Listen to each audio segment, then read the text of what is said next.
We are back with part two of Triple Play of Krysten Ritter. Part one, we did the movie Vamps. Part two, we're doing the series Jessica Jones. Part three, we're going to check out a series that I've actually never seen before. It's called like Love and Death. It has Krysten Ritter and Elizabeth Olsen. Looks awesome.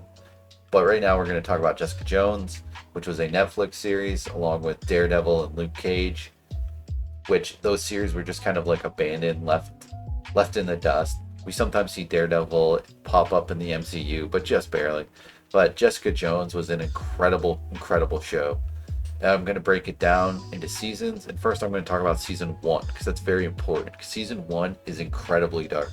It's like, it is some of the darkest superhero media out there. Definitely in terms of live action. It is, in my opinion, definitely the darkest. So Jessica Jones is a private eye, as you can see here with her, what I believe is a Canon camera. So she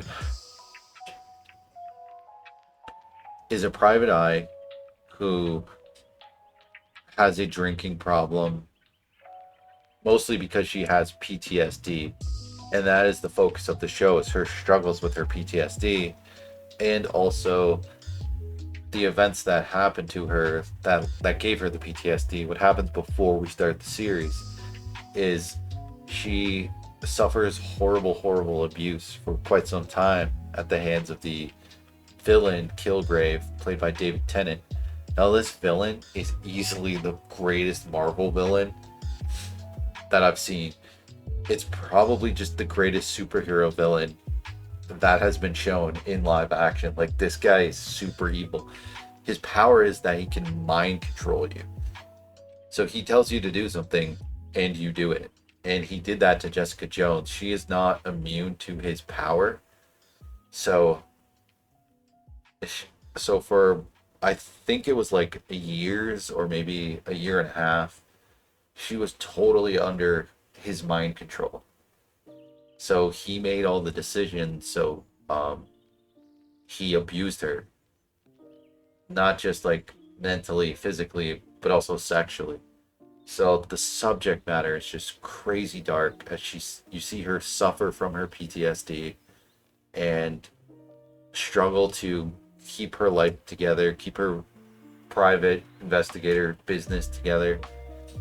She lives in this crappy apartment, and her next door neighbor is this junkie with the heart of gold, who also, as you can imagine, struggles tremendously. So, as she, as this guy Kilgrave re-enters her life, she has to continue to deal with her problems and also find a way to defeat him. And it is just so tragic and dark. It just makes the villain so epic. This season one of Jessica Jones is just phenomenal. It blows Daredevil out of the water. It blows WandaVision out of the water. It's hard to compare it to anything. It is really ridiculously good. Watch it. I believe it's on Disney now, as Netflix just gave up on these series. They should have made more of these series, especially Daredevil. How do you abandon something that was one of the first shows that people cared to check out on Netflix, that got people talking about a Netflix series, that kind of like spawned even having a Netflix series, was Daredevil.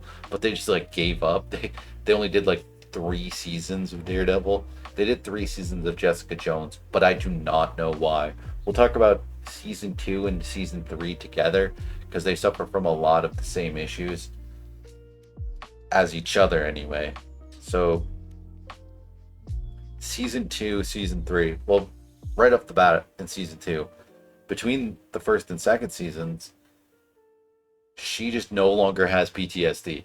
It's just gone. It's just not a part of her character. She's basically a totally different character. As in the first season, it was all that she had to deal with. It was entirely about her dealing with that. So for that to just all of a sudden be gone is really weird and changes her entire character, and it's really unrealistic and offensive to people who have suffered abuse and people suffering with PTSD. This isn't something that just goes away.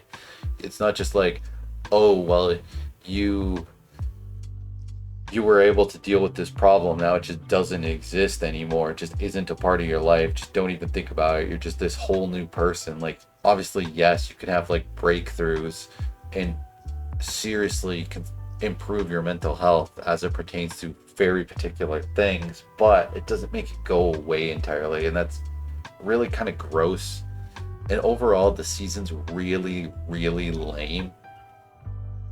I was okay going into it with it being not as dark as the first season. That's fine. I didn't expect it. I couldn't imagine how it could be that dark, right? There was no way it ever would be. So I was expecting it to be lighter, but not just completely light fluff and not even touching on any of the dark subjects that just exist and are core to these characters, including her next door neighbor, who is just completely recovered, like unbelievable, inhuman level of I'm just no longer an addict. Like, it's not a factor in his life at all. It's as though he never was addicted to anything, which isn't what recovery is. Recovery is a lifelong thing, and it's hard and it's brutal. And for that to just be like, oh no, he's good now, he's clean now, everything's fine, he's totally normal.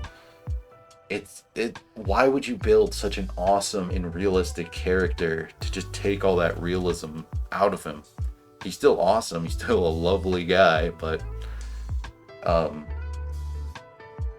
you don't, it's so, as I know a lot of people who have struggled with addiction, people who have recovered, people who are over a decade clean of whatever it is. And I'm sorry, but it's ridiculous. It's a part of you. It's a continual struggle. It's so offensive that they would just do that. And then it's not like they do it for a plot reason. The plot sucks. Not only do they kind of destroy the only characters that are important to the story, but they don't even do good plots.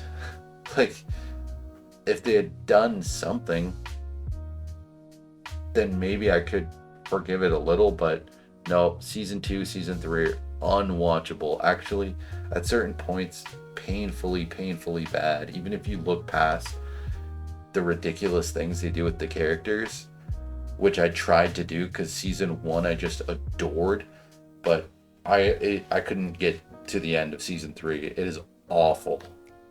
Do not watch it. Only watch season 1. Krysten Ritter and Jessica Jones is really, really awesome. Just treat it as though season 1 exists and hope that they make a season 4, which would actually be a season 2. So that's part 2. Part 3, we're going to talk about A Love and Death, 7-episode series. Check it out when it drops. Have a good day.